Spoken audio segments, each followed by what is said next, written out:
Je suis plasticien et depuis quelques années, j'ai amorcé un retour à la peinture. J'ai laissé un petit peu le côté photo qui était là pendant un temps qui m'a aidé à travailler pour revenir aux fondamentaux, à la peinture, à la matière. Un besoin de matière, un besoin de geste aussi qui était imminent.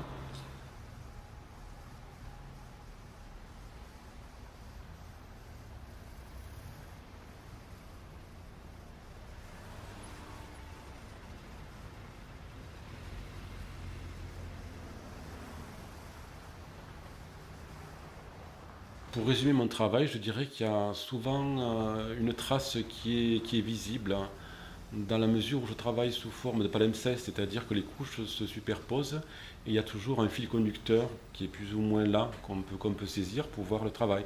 C'est une façon à la fois impudique et une façon entière de laisser libre cours au regard pour celui qui regarde.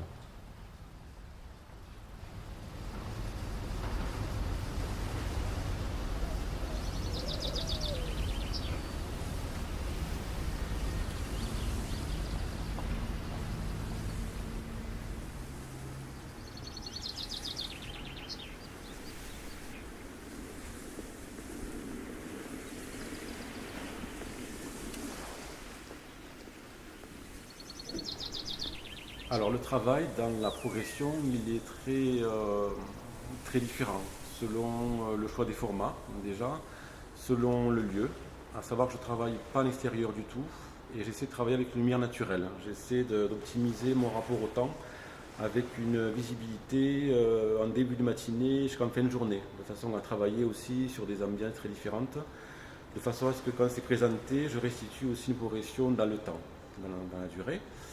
Je travaille souvent sous plusieurs formats, c'est-à-dire deux, trois choses qui sont ensemble, dans lesquelles je peux rejouer et chercher des pistes qui ne sont pas forcément donc, évidentes. Hein. D'où l'intérêt aussi des fois de passer à des formats plus intimes où au niveau voilà, du corps on est plus recentré et des formats plus grands où on peut travailler davantage sur la gestuelle, sur le rapport au vide, avec toujours une interrogation sur la notion de série et de pièces uniques. Donc quand je travaille sur des politiques par exemple, il y a toujours au début l'envie que chaque toile se suffise en elle-même. Ensuite c'est un jeu de mise en abîme, en adéquation, dans le cadre de l'exposition où les toiles seront groupées ou pas. Mais souvent, même dans les séries, je tiens à ce que chaque toile se suffise donc à elle-même.